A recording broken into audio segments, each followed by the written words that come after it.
Welcome back to Buckets, WNBA edition. I am your host, Jim Turvey. We are on a Friday. This is a family member you all know very well. This is Calvin Wetzel, third time. I think you're the first one to throw on the jacket for the third time this season. Had to get Calvin. I think you were maybe the first guest of the year, and now the first of three. Yeah, exactly. Get the Carmelo Anthony going. Calvin, how's it going? It's been a little bit, but how are things going on the W side for you this year? It's going great. I mean, life's going great. Uh, we've talked about the W side. It's been tougher betting wise, but Yeah. we found some spots for sure. And if I remember correctly, the last time that I was on here with you, we cashed our game script parlay We on that did Wings indeed, game. yeah. So hopefully we can channel some of that. Yeah, I love that. Yeah, we've cashed a few of those. I am so bad at tracking parlays. I'm so everything I do in the app is mostly the straight, so I'm bad at tracking those. I promise, folks, I will do my best to try and do those. Especially since we hit last time, Cal. I'll make sure to post it this time. Although I say that every time, and I do it like half the time. I'll update on more on Monday, but our Survivor parlay, which I did remember to track on Monday, did lose. Dano is the winner of Survivor. I've been knocked out. My Sabrina did not get the 20 points, so sadly. The Survivor run is done, but we are here on a Friday, so that means we'll do a little game script parlay as well. Obviously, we'll cover the Friday slate. We've got 3-game slate. We're also going to talk a little bit about the trades that just happened. We've got decent sized trades, bigger than, we had a question talking about this on Monday. I think bigger than I thought was going to happen. And then we'll do 2 more mailbag questions, one of which Calvin has a pretty cool answer for, I think. So with all that said, 3-game slate. Let's preview the slate here. I'll kind of walk through each game. Then I'll get Calvin and my best bets. Then we'll do the logic for the best bets, and then we'll move right along. So first game of the night is the Liberty at the Wings. Wings are 7.5-point home underdogs. Total there is 173.5. For New York, they've got no Stewie, no Niara Sabally, no Kenny Burke. All 3 of them still out. They've been out for a while. That's kind of been the default mode for the last couple games for Liberty. On the Dallas side, the big news here is Paige Beckers is questionable. She didn't practice today on Thursday, but the report came out that she's still questionable. She got a chance to make it even though she didn't practice today. The flip side of that, Maisha Hines-Allen was at practice. Full participant is probable for Friday. Maddie Seagrass came back. So the Wings are close to healthy. They just made a trade there in parting ways with DJ Carrington, but they've basically got their full rotation as they play host to the Liberty. We've got the Washington Mystics at the Minnesota Lynx. Minnesota Lynx minus 9.5, total 157. JC Sheldon will not make her debut, so Washington will be a tiny bit shorthanded. That's one of those trades that we'll talk about later. Leah Edwards no longer on the team. JC Sheldon not available, so they'll be kind of one person short there. On the other side of things, the Lynx, Nafisa Collar, still out. She's probably going to miss at least 2, maybe 3 more games. Her backup who had an outstanding game, replacing her last game, Jess Shepard, she's probable. And then the final game of the night, Seattle Storm at the Las Vegas Aces. The Aces it's close to a pick 'em, but the Aces are a 1-point favorite, total of 161. I have not seen news on Brittany Sykes if she's going to make her debut. We'll kind of talk through that. I think she's probably likely to. She missed Tuesday's game I think that was the day she was traded. And then they said she should arrive and be a participant Wednesday. So I would think that Sykes would play, but we don't have official word. Same with Tiffany Mitchell, who left their last game a little bit early. On the Aces side of things, they are fully healthy. So with that context to the slate, Calvin, what are your best bets or best bet singular potentially for the Friday slate? Yeah, I really like the Lynx here, minus 9.5 against the Mystics. And I was on them as underdogs in that first game without Nafisa. I think the sports books in general, to me, and this is mostly true with Caitlin Clark this year, but I think occasionally spots with other stars as well, sort of swing the pendulum a little bit too far when a star is out, I think. And Nafisa is worth as much as anyone in the league. She's the likely MVP as long as she comes back in time. But even for her, I don't think she's worth quite as much as what the books have been implying, both in that last game, hanging the Lynx as underdogs, and in this game, minus 9.5. Now, if the Mystics still had Brittany Sykes, this would be different. But to me, it's like you take away Brittany Sykes from the Mystics, and we saw how they looked against Chicago. It was bad, and maybe a little bit of shooting variance went against them, but it just looked pretty rough, and that was against the Sky. Now they're facing the Lynx, who even without Fee, I still think are very capable and better at most positions across the board. And Obviously, you lose a lot with Fee in terms of like someone to just dump the ball down to get an automatic bucket. But there are a lot of aspects that I think Jess Shepard can come in and at least hold her own, if not basically replace. Like she basically replaces Fee's rebounding. You're not losing anything on the glass other than the fact that then there's a domino effect and you have to go deeper on the bench. But Shepard's playing mid 30s minutes in the games this year without Fee. So you're really not going too much deeper on the bench at that point. And I like Jess Shepard. I was on her overs in that first game as well. I think she's underrated. So to me, the Lynx still have just a far superior collection of talent on the floor in this game when you take away Brittany Sykes. And even at practically double digits, it's still just too low for me. Yeah, I like this. I'm going to play a little game with you here, Calvin, because we're talking links and how much a player's worth this spread. Can you guess the top 5 players by win shares per 40 minutes? I'm going to say players with at least 500 minutes. Can you guess the top 5 right now this season? Oh man, Fee's got to be in there. Fee is number 1, and she's number 1 with a bullet, like number 1 by far. But you'll come to see the point of this in a second. So keep going down the line. I'm gonna say Alicia Gray is in there. That's a good guess. She is number 6. You're very close. She's number 6. Okay. Stewie, I'm not sure because you said per 40, right? Not total. Mm-hmm. Per 40. Okay, yeah. So the injury doesn't matter. I'm gonna say Stewie. She's number 8. You're very close. Wow. Okay. There's think of who is number 9. Think of who. I'm getting all the 6 through 10 here. Yeah, exactly. Think of who last year we would have said was the best player in the league. Asia, of course. Asia, surprisingly, even on the Aces, she's number 2 in win shares per 40. Think of a player who's a Alyssa big Thomas. Alyssa Thomas is number 5. Okay. So you're just missing one player. Is that the one who you were about to give me the hint on? No, so you're missing one kind of another big name, like a really star player, and then you're missing one that is going to be the punchline to all of this. The one that's like a star player that you're missing is a big who the advanced metrics love and has been carrying their team with a star player out recently. Brianna Jones. A different one. Although Brianna Jones, I think, is like, you guessed number 7. So you literally have the top 10 except for 2 well, now. She's 7 and Ryan Howard's been out. So she fits exactly what you said. She fits exactly what I said. Think of the star, the star of the league, potentially. The face of the league. Aaliyah Boston. Aaliyah Boston is number 3. Number 4. Brittany Sykes? Is Jess Shepard. Oh, Jess Shepard. Okay. I knew you were tying it back into this game somehow. Exactly, yeah. Win shares per 40 are not perfect by any stretch of the imagination, but Jess Shepard has been outstanding this season and is a similar player to Fee. She cannot score nearly as well. There are downstream effects, but when I look at something like the Fee Collier is a player who I would think would be worth the full, 5-6 points of spread. Except there's context, and the context is that she probably has the best backup in the league. Jess Shepard, if we're talking 6th player of the year, is now putting herself back into the conversation. She'd been there at times. We had liked her at different stages during the season. She's now getting a chance to show what she can do in a starting role. All of that was to say that I agree with you that the books are probably overcorrecting a little bit because of the context. It's not that Fee is not the best. We see if you go win shares per 40, which isn't a perfect stat, but is one of the better ones out there, that Fee is the best player in the league, but she has an outstanding backup. And then when you put the Sykes to the other side of it, I think I'm with you on this side. Yeah, like if you do Fee, if you turn it into a math equation, Fee minus Jess, and then like Sykes minus whoever, I don't even know who it would be. It's probably not that different. No, it really isn't. So then you're looking at maybe a point or 2, and then if you're just like, what would the baseline for the Lynx versus the Mystics? Lynx at home, that spread looks pretty late. So I like that, flipping it into a math equation. Do you have any other thoughts on this spread in general? Not on the spread. I got one bet for this game that I actually just posted a few minutes before we recorded this in the Bet She Wins Discord. It moved a little bit, still playable, so might as well throw it out on the pod for these listeners. Mystics to score first. It's it's basically a pick 'em now. It was like practically plus 100 when I gave it out, minus 102.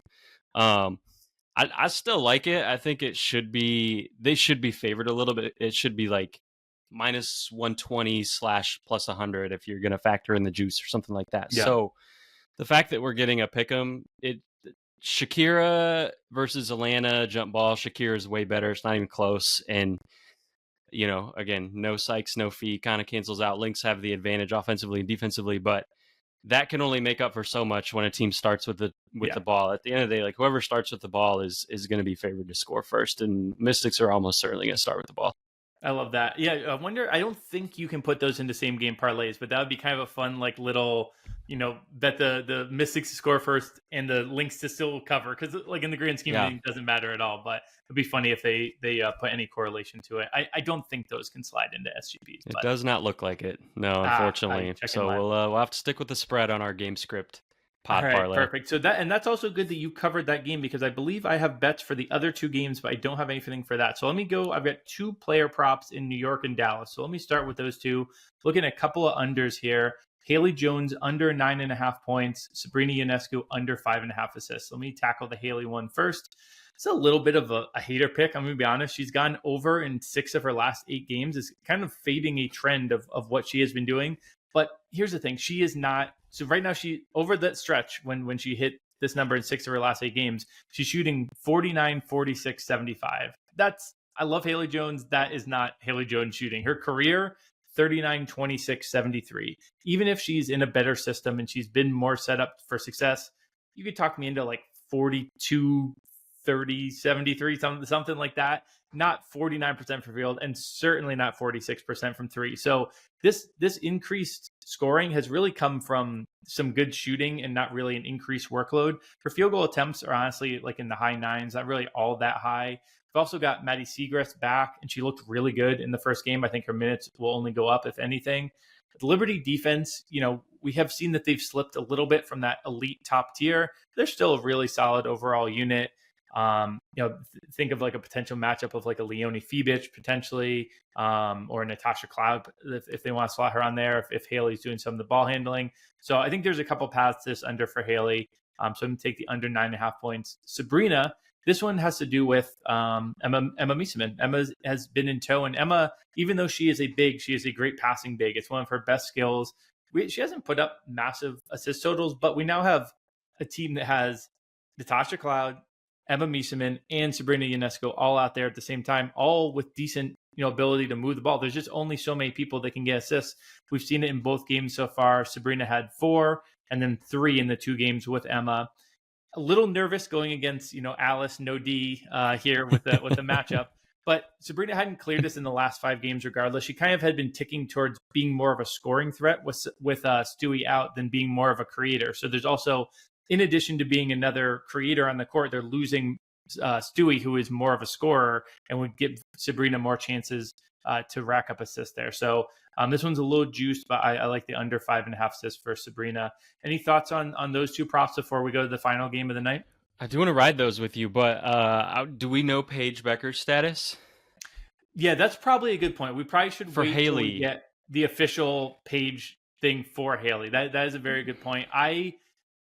When they come out with she doesn't practice and they say she's questionable, I feel like I do that like 60-40 almost that she's going to play. But that's a very good point, because if Paige doesn't play, that number, if anything, will move. If we still want to bet it, it's just going to be on the other side of it. So, and her getting ruled in, I don't think will adjust this number much. Even if it's 8.5, if Paige is definitely playing, even number there with a non 3-point shooter in Haley, I probably won't mind that too much. So that's a very good call. We'll probably wait to post that one until we get the official news on Paige. Let's go to the final game. I've got one prop here. No surprise. I was looking for when Brittany Sykes comes in, who's it going to impact assists? Is it going to impact points?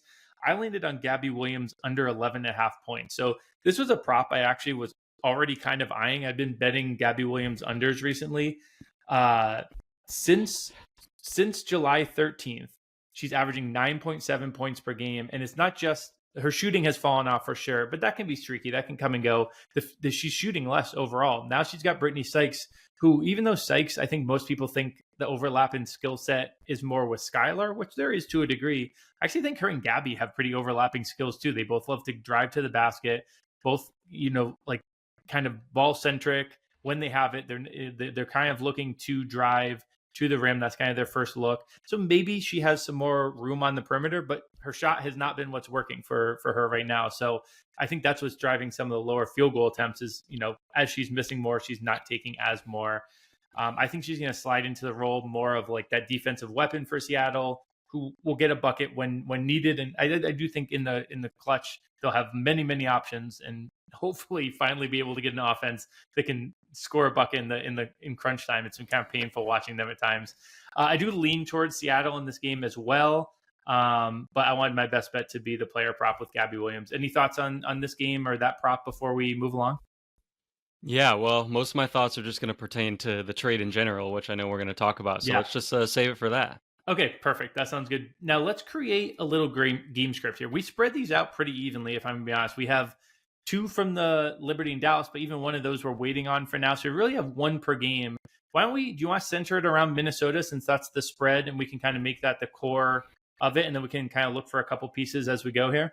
Yeah, I like that. Although I was looking and I'm not seeing, at least I'm checking FanDuel right now. I don't know about other books. I haven't seen Jess Shepard, probably because she's on the injury report, but I was hoping to That get would have been her a good one. I mean, do we in want to here do again. kind of a funky one with Seattle with like a couple unders, saying like Sykes soaks up some stuff from Skylar, or do we look at like assists or anything? Oh, wait, are we doing the Seattle game or the I'll say Minnesota either game? one. I was gonna say Minnesota, but if we don't have Jess Shepard to play with, that's obviously like kind of a big one. But are there some fun Washington players with Sykes out that a lot more usage opens up? What do you think? Well, one thing I'm wondering is, does Shakira with Aaliyah Edwards gone get like 3 extra minutes or I was something? wondering, I looked, Aaliyah only played like 6 minutes last game, but it might be enough to like, I already have been eyeing Shakira rebound props recently. Now, Or against Jess Kiki. Shepard, maybe it's more points than rebounds.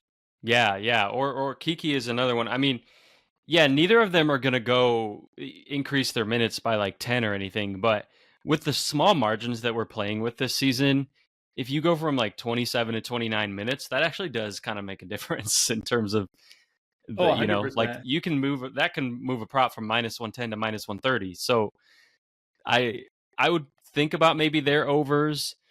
In theory, the usage thing that you brought up with Sykes, I would be looking at Sonia Citron, but she looked pretty off in that last game against the Sky, and part of it was just like her shot wasn't falling, but that wasn't completely unrelated to the fact that the Sky were able to focus on her more and kind of load up on her on defense in a way that they probably would not have been able to with Sykes on the court. We kept hitting those Sykes assists, Sonia Citron points, same game parlays because they were relatively correlated. I actually think so. I'm going to go Lynx spread, Sonia under 13.5.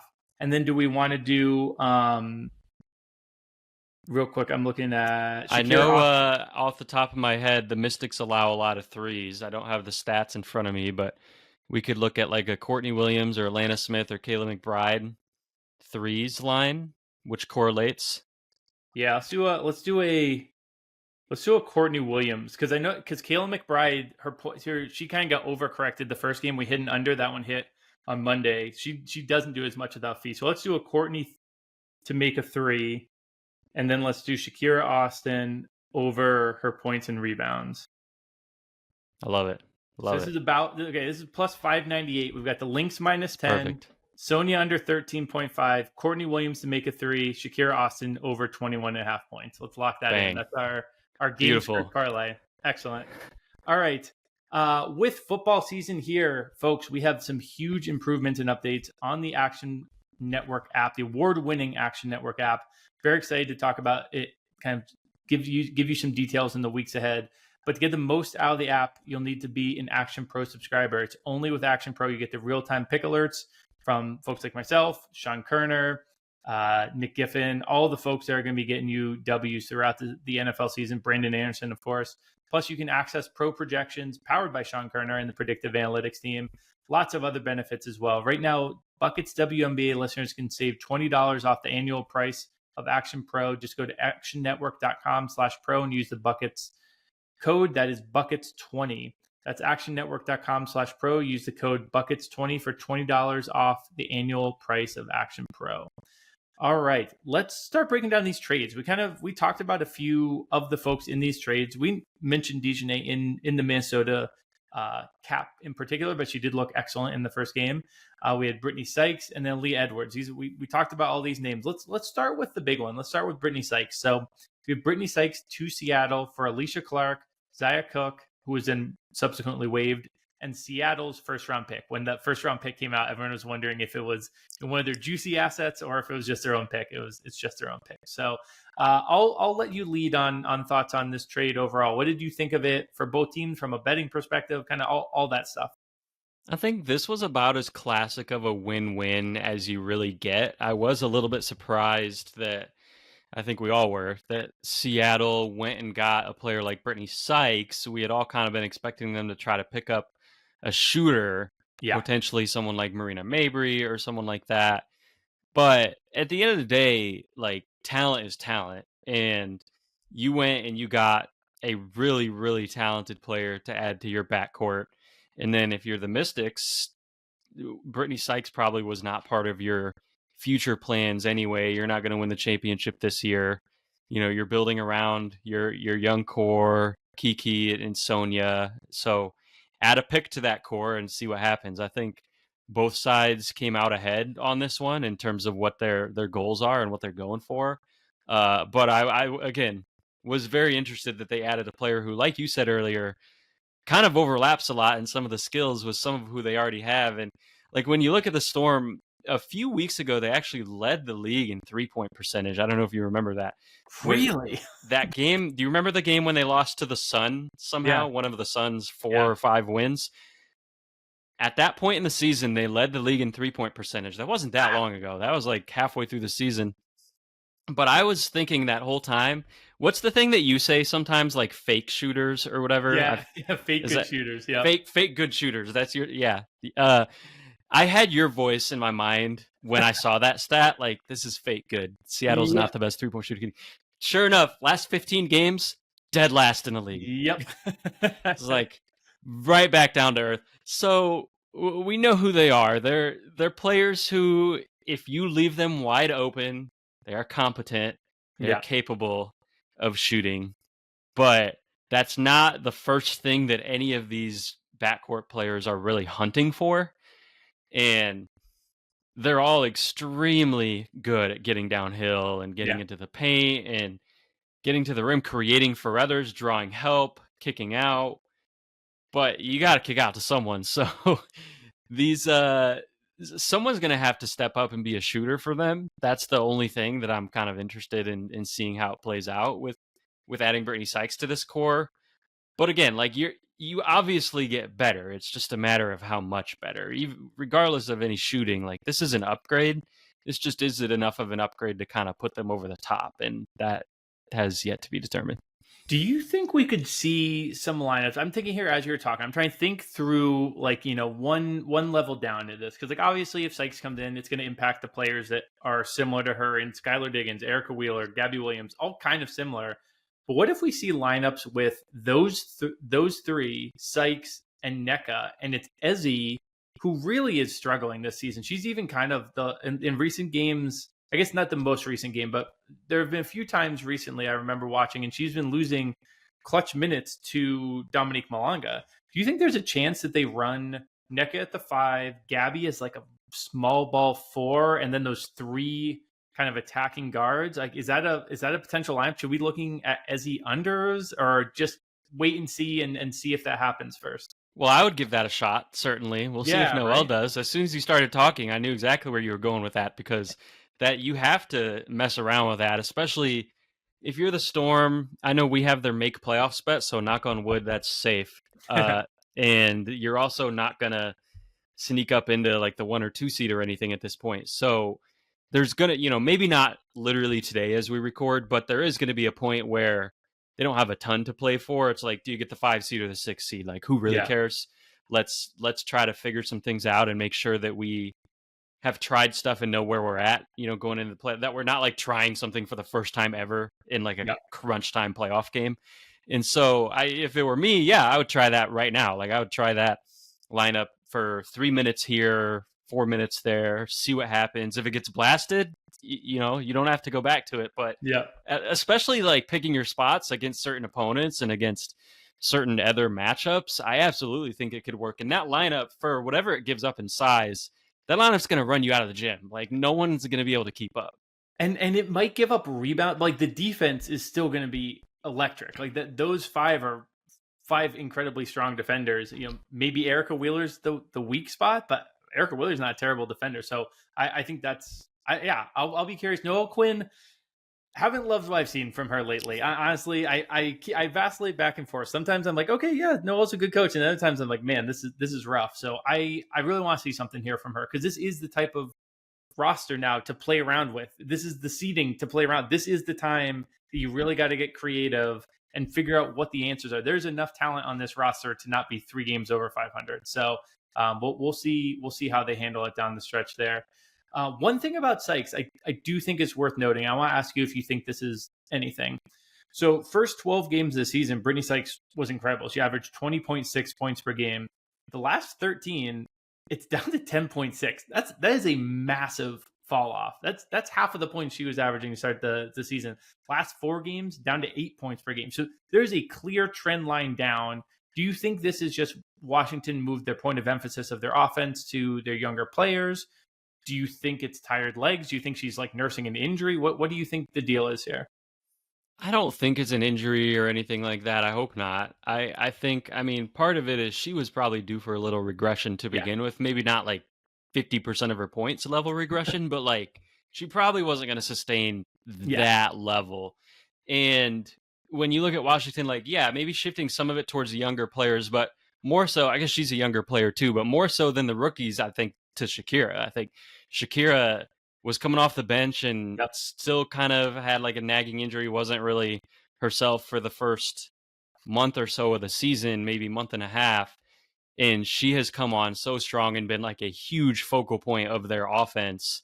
That Brittany Sykes first quarter under that I hit the other day in the Bet She Wins Discord that lost, of course. But that was based on I can't remember the exact numbers, but it was something like she was under that line in 11 of 13 games that Shakira had started or something. But she had gone over so many times when Shakira was coming off the bench, because at that point Sykes was more of the focal point, specifically in that first quarter for the first like 5 minutes, and then that whole dynamic shifted. So there really is, I think, a strong correlation with her production next to Shakira versus when Shakira is not on the court. And Shakira's been on the court so much more in the last month or month and a half here. And I think that's a big part of it. Okay, that makes me feel better as someone who wants to see Brittany Sykes do very well in Seattle. So we'll go to the second biggest. This was the name that I highlighted as who I thought would be the biggest piece moved at the deadline. Glad I got the fact that she was going to get moved right. Bummed I didn't see Brittany Sykes coming, because definitely a bigger name there. But Dejanay Carrington to the Minnesota Lynx for Diamond Miller, Carly Samuelson, who was injured and subsequently waived, and a second round pick. Why don't you give me your thoughts here on probably the Lynx side matters a little bit more, but just in general, your thoughts on the trade? Yeah, I mean, I think this is another win-win trade to me. Dallas, I think that's a good deal for Kurt, but Minnesota, like you said, is more relevant from a basketball perspective right now. And to me, it's like when you look at the bench, it's just like the filthy dripping rich just got richer. Like this bench is loaded. Yeah, like really you and I were texting the other day about 6th player of the year and how it feels like a 2 or 3 player race. I think it's a 3-player race. 2 of those 3 are on the Lynx. Yeah. With Naz Hillman, Natisha Heidemann, and Jess Shepard. Before Dejanay Carrington joined. Before Dejanay Carrington joined. you had 2 of the top 3 in 6th player of the year, and then you add Dejanay Carrington, who won most improved last year and was a starter on one of the top maybe 3 teams in the league in the Connecticut Sun. Obviously has a lot of potential to be a high caliber player. It didn't really work out in Dallas, but right away in Minnesota in game 1, I think we already saw it worked out a lot better. And you heard her say like she had the most fun that she had all season. A little bit of a dig there, but yeah, she's never shy to slide one of those comments in. No, but I also think that's very relevant from a basketball perspective. Definitely. Like you're having fun and you feel good, you're going to play better. And I think, she's free and loose now in Minnesota. She's in a good situation. And I think she's going to be unlocked. Yeah, and I think it's easy to look at this and say, I feel like my party line is that, acquiring a bench piece can like raise your regular season floor, but probably come postseason isn't going to matter all that much. I actually think that this one might matter. I think DeJounte is good enough that she could be in some closing lineups for Minnesota. And Minnesota is such a unique team where they have the best player in the league, but then players like 2 through 9, they have a great coach who can kind of pick out when to play certain players, is it matchup wise, who riding the hot hand, whatever the factor may be. Cheryl Reeve with a ton of pieces behind Fee, it kind of is and I don't think I do many of these, but that's purposeful. But it does remind me a little bit of the Pacers, where you have Rick Carlisle, best coach in league, Halliburton, this incredible star who makes everyone around him better, and then a bunch of pieces, and the really smart coach gets to put the pieces in. That's kind of what Minnesota is doing. Is they have Fee, a ton of pieces that is, which matchup, hot hand, again, whatever it may be. I think this is a pretty legit move for them. And both of the teams that got the better player in the deal really didn't give up all that much. I mean, if you think about what Minnesota gave up, Diamond Miller is probably the best piece on either of these two trades, honestly. Maybe Seattle's first round pick, you could say, is a little bit more of a valuable asset, but each team gave up one kind of middling asset.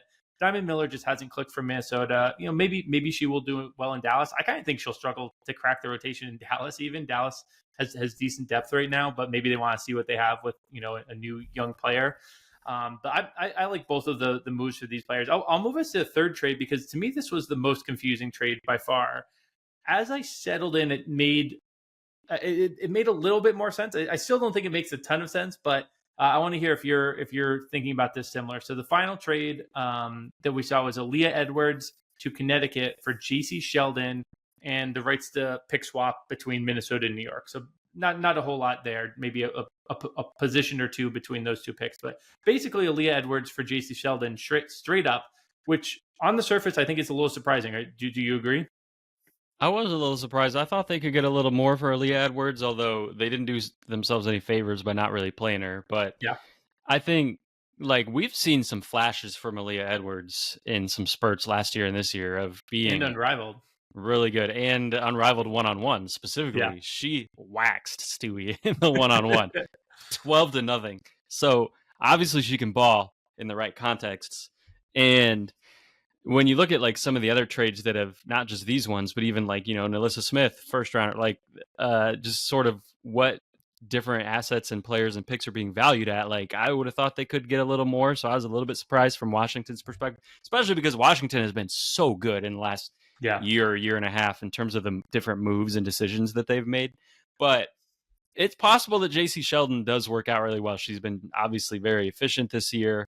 And when you bring back Georgia Amore next year, like now you have a complement of guards with Sonia Citron at the 3, who is young and on rookie deals and could potentially all play well together. So that one I think Connecticut won the trade for sure. I'm gonna be willing to like not fully write off the Mystics side yet and give it a shot, but I'm not. I'm a little skeptical that we're going to look back and say that they came out Yeah. ahead on this. But from Connecticut's point of view, like you get a player on a rookie deal, which is so valuable heading into the 2026 offseason, and where We'll touch everyone's on a that free later. agent. Yeah, the only players not free agents are on rookie deals. So if you bring in someone, of course, J.C. Sheldon was as well, but Aaliyah Edwards, now you have a complement to Anissa Morrow, regardless of what happens with like Olivia Nelson-Adota, with Yeah. Tina Charles. You have your backcourt set. Your backcourt of 2026. And if you're Connecticut, you're probably not a free agent destination. So most Yeah. teams, like coming into 2026 with all the free agents, like if you want to build something, you can. The players are going to be there for you. If you're Connecticut, if you want to build something, you better have the players on your roster because they're probably not coming. You better leak that story that you're moving to Boston and going to have a really, really rich owner who's going to pour some money in. Because, yeah, otherwise, I don't think too many people are sliding up to Uncasville. Exactly. So I think they did well to bring in Aaliyah. Yeah, this was one that on the surface, I was like, this is terrible for Washington. I don't know how they couldn't do better than this for Aaliyah Edwards. That was my initial reaction.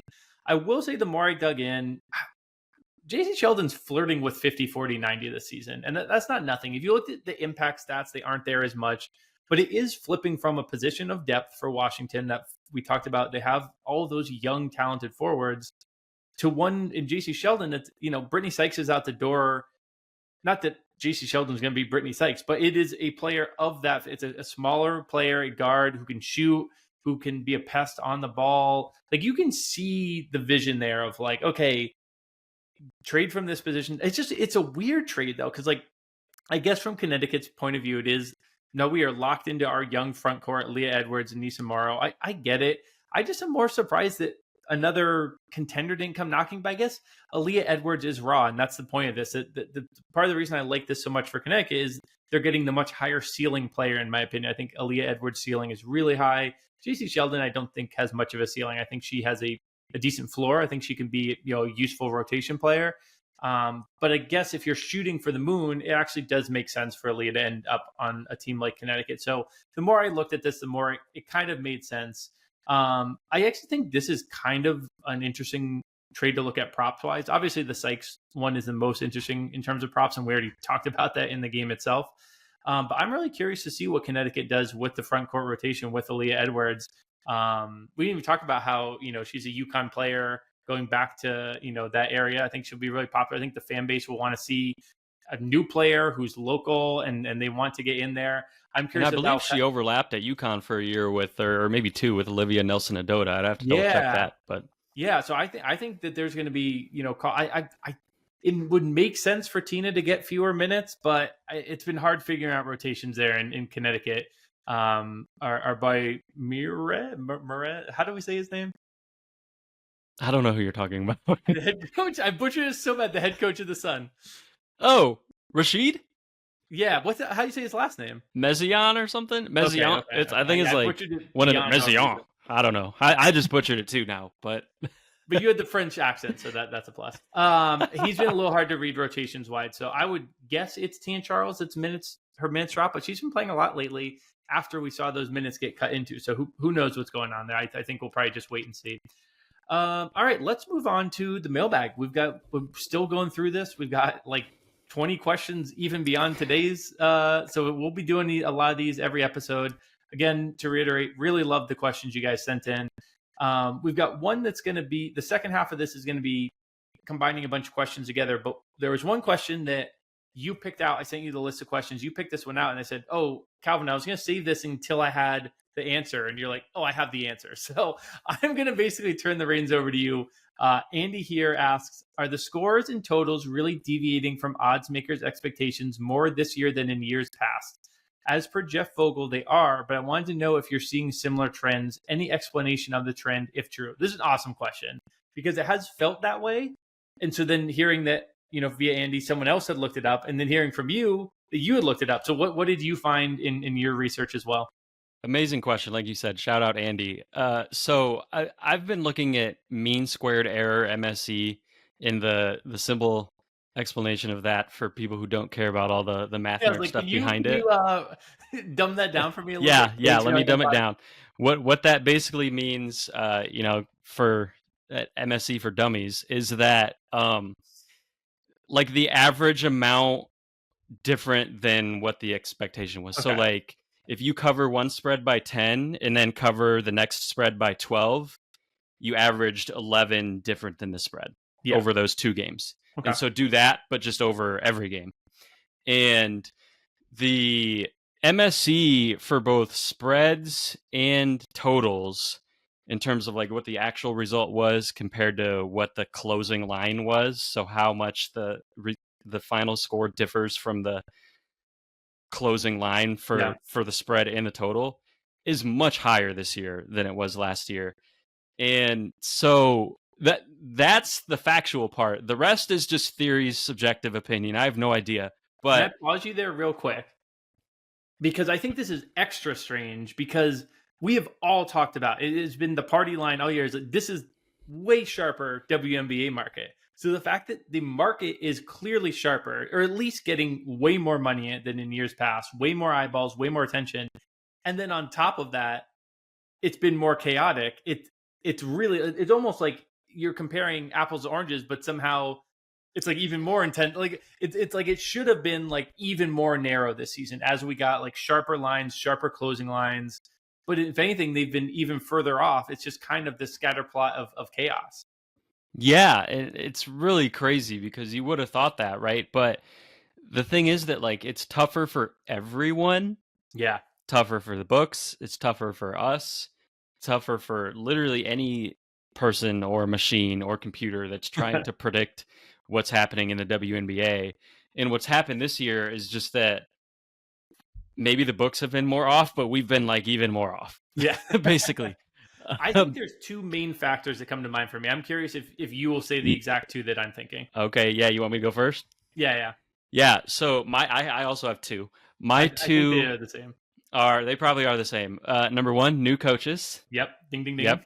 Yep. You have 8 teams with new head coaches. 7 of those 8 are new to the league, at least as head coaches, have not been a head coach in the league. And then Steph White is the one new to her team, but was already in the league. And so, like, especially early in the season, but even still to some extent, like, it's just really hard to figure out what these coaches' play style is going to be. Like, estimating pace early in the season was almost impossible. And even at this point in the season, like I was looking at Connecticut. I was on a segment earlier today where I talked about this in Rashid Mezion. We all thought they'd be slow. They were slow in May, 11th in the league in pace. June, they were 8th in the league in pace. July, they were 6th. And so far through a few games in August, they are literally number 1 in the league in pace. Wow. So not only was it like hard to figure out, yeah, this guy coming over from Europe, like, what's the pace going to look like? It's still hard to figure out because his pace doesn't look like what it did 2 months ago. So that's wild. We're navigating all these challenges of like not having very much data or sample on how these coaches like to play and like to coach. For the ones that stick around in the league for a few years, eventually will kind of settle in. But that's number one. And then number two, you tell me if this is yours. We increased to 44 games this year. You're seeing more injuries, I think, as a result, condensed schedule. You also had things like Eurobasket that took some players away. So the lineups, the players in and out of rotations and rosters, whether it's to injuries or other absences or things like that, are just so much more in flux than it has been in the last few years. Like, no team is coming close to using the same starting lineup all year, right? Everyone, like Asia has missed time, Alyssa Thomas has missed time, Nafisa Collier, Jonquil Jones, Brianna Stewart, Caitlin Clark. Go down the list. Like, if you look at a team's data on paper, that data is going to include games where they looked vastly different because they were without a star. And that's like across the board. And then aside from that, you also have the 5th, 6th, 7th players are like constantly changing for similar reasons. And so it's just like, what does this team look like? I don't know. How does this team or how does this player play alongside this player? How do they play alongside this player? PvP stats has been our friend even more this year than in the past with all of the on off next to players and stuff like that. So I think that makes it tougher to project as well. In between those two, it's just been like absolute chaos. Was that your second one as well? It was indeed, and I realized as you're talking, the third that's basically a combination of the two is expansion. It's the expansion year, so that's part of why they did the bigger schedule, and that's another new coach in the league. Expansion years, if you look across sports historically, always come with really weird, wonky seasons. If you look at baseball, is one of the most famous ones. Like the expansion years are almost always when a lot of records are broken. If you those are often tied together because the league. The rosters are filtered out a little bit or thinned out a little bit. You've got sometimes schedule changes that come along with that. It just seems like there's like different travel. It just seems like it is a wonky thing that is thrown in there. So I'm actually a lot of people ask questions about why has it been so hard to bet on the W this season. I'm going to consider that really good answer that you just gave to that. The answer to all of those as well is those 3 factors. I think we can throw expansion in there as its own separate thing of 8 new coaches, condensed schedule, expansion. I think that is a large reason we're seeing these crazy, kind of all over the place MSEs. Did I say that right? MSE, yep. Yep. And then also why it's been so challenging to bet player props. And the only thing I'll add to that, and we don't need to go too deep on that because you and Danny did a good entire episode on that if people want to go listen to the Bet She Wins podcast. But the last thing I would add there is that we're also in a really weird space on betting the W where we have a lot more eyeballs, but the options haven't grown. We get to bet the three best players on a team. Part of what is so great about the NBA when there's weird, chaotic months, like if you bet the NBA in April, you're betting a lot of weird, like, bottom tier players who are going to float to the top as things get chaotic. We don't get to do that in the W. Some sports books, if you're trying to like do like a smart game script, same game parlay, you can't even bet the under. We do not have the options to find the chaos as much as there is for other sports. So we're kind of in this weird in between where there are a lot of really smart people hanging out in this space and very little, food for us all. We're all kind of battling over the same scraps of, overs for the big name players. So I think that's kind of the answer to why it's been so challenging betting the W this season. Yeah, and I will say on a positive note on that front, I saw a Cameron Brink blocks line, only overs, but we Yeah. had a Cameron Brink blocks line today on FanDuel, and hopefully we get unders on those someday. Technically, like, even though Cameron Brink is obviously like a shot blocking star that everyone knows, and that's why she got a line, technically that is a defensive prop on a bench player. She is coming off the bench. Yeah, So that is true. hopefully we start moving in that direction because Listen, that's we the type of have thing. way more than we had 12 months ago. So Yes. it's just not growing fast enough for us who want to bet everything, but it's growing. I have no doubt that it will continue to grow. And then next year we will get more offerings and we might get bench player points. And that might be here. So I don't think people should abandon the space. See if you can, adjust your, like, I kind of did I had a really, really bad stretch, kind of adjusted a few things and have been pretty good the last month. So I think there are ways you can still approach things. Now I said that I'm having like my worst night in like 6 weeks as I completely whiff on a Naz Hillman ladder that I posted there. But I do think there's ways you can adjust and at least maybe keep the units small and like be like, I want to keep being in this space, learning about the W, but not betting, as big units as we were last year when we were just killing the books every week. This is a little different. Let's wait till we do have those markets to be able to go start killing them again. But let's slide to the second questions, kind of all tied into one. It kind of deals with player movement, but two of them are very specific about a team, and then we'll kind of build off of that. So Kyle asked, how many championships do we see the Liberty winning in the next decade? Seems like a dynasty is forming in Brooklyn. Ben asks, is Emma Mieseman's addition turning the Liberty into dynasty-ready squad? And then we throw these two questions in as well, because I think our answers will, or at least my answer, will tie these all together. Amanda says, with the 26 season thing, I'm not entirely, the beginning's a little confusing, but do you think Paige or Caitlin leave their teams this offseason? I believe a lot of stars will be moving around. And then Carlos says, do you agree this was the craziest offseason of all time? I felt like it was because of how many top 25 players in the league moved around. I'm going to quickly just go, I'll give my answer here and then I'll throw it over to you. I think the answer to the Liberty a dynasty, I think the Liberty are a dynasty in that they have really good ownership, a really good front office, a really good market that they're going to be in. They'll probably hold on to a star or two and they'll probably attract more. But I don't think this core is by any means like going to be here forever, because if you want to know contracts ending after this season, Stewie, Sabrina, Jonquel, Natasha Cloud, Emma Mieseman, Maureen Johannes, Benigel Hamilton, it's the entire team. And it's the entire league. We teased this earlier a little bit when talking about the Connecticut trade. I mean, the vast majority of players have their contracts up at the end of this 2025 season. Carlo, if you thought that this was the craziest offseason, just you wait until a few months from now when it's going to be insane. We probably are overhyping it. There'll probably be a fair amount of players who, appreciate the consistency of staying with their team, but there will be big names moving, and we could see some super teams. We could see Asia Wilson out of Las Vegas. We could see Sabrina to Golden State. We could see some of the craziest things ever. So to Amanda's question, I don't think Paige or Caitlin will, because it's the rookies are kind of the ones who are probably going to stay on their teams.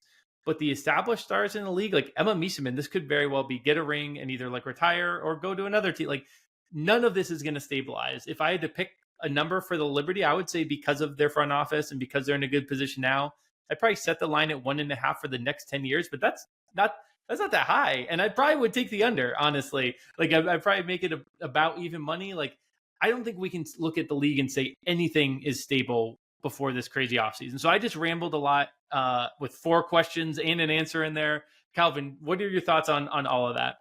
You basically just like read off of my notes for that whole few minutes. Just echo, echo, echo everything you said. I actually literally wrote the over under 1.5 on my notes Oh, here that's amazing. for the Liberty because like you may or may not get one this year. The Lynx obviously are when Fee's healthy going to be serious challengers. And then after that, like you said, whole roster, go down the line.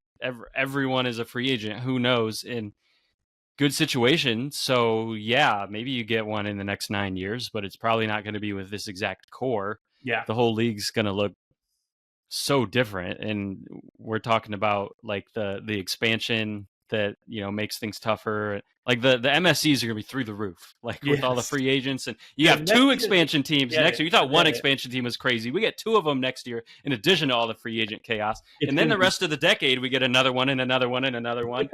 So it's like that part of it is not slowing down anytime soon. Yeah. It's going to be chaos, and dynasties are hard, man. Like, even if there's not chaos, think about all the times in sports that someone won a championship with like a young, seemingly stable core, and everyone was like, this is the start of a dynasty. And then they never won another one. Yeah. As a Cubs fan, 2016, everyone was like, this is a dynasty. Next 10 years, you have five World Series. It happens in golf even, which is a singular sport. There's not even like players in and out. I love the No Laying Up podcast. They famously were like, Nelly Court is going to win 11 majors. She's been sitting on 2 for like a year now. It's so much changes so fast in sports. It's what's so great about them. It's why we always have content to talk about them. Things don't stay the same. It looks great for New York right now, and I do think, again, like they've poured money into this. I think players will want to be on New York. They could look entirely. They could win a title in 3 years with a totally different team. So I think they have positioned themselves as well as you can, but there's just only so much you can do right now. Yeah, 100%, 100%. And it's crazy to just look across any sport to look at you, regardless of whether it's like a 2026 CBA type of deal or not, the WNBA. Just look at a roster and then look at like 2 years ago that roster. Yeah. It's like probably 2/3 different. It is crazy. From like not very long ago, like almost every roster. And coaches go in and out so fast these days. It really is. Don't assume anything beyond what you can literally see with your eyeballs. So I thought those were a couple of fun questions there. Again, really appreciate folks sending in. We'll keep getting to those. If you haven't heard yours yet, don't worry. There's a lot of really good like off-season type ones. I think I might do like a full off-season episode as well if there's some that are kind of lingering on there at the end. So Calvin, any final thoughts from you on the slate, the trades, any of these questions, or should we get out of here? I think I'm good. Yeah, let's do it. Awesome. So if you'd like to tail any of the bets we talked about today, just go to the quick slip link in the podcast description, in the episode description. We'll also get that same game parlay up, I promise. If I somehow fail, make sure you check out the Parlay Express account. Colin Whitshire, shout out, my guy, always getting those up in the app. So make sure you're following that account. If you're somehow haven't downloaded the app, obviously do that. If you're watching on YouTube, like and subscribe, please. If you're listening to podcasts, please rate and review. Love to see those. And any feedback there, send along. So, but we like to try and be engaged with that. My thanks to David Payne on audio, Gifford Gould and the YouTube team. For Calvin and myself, let's get buckets.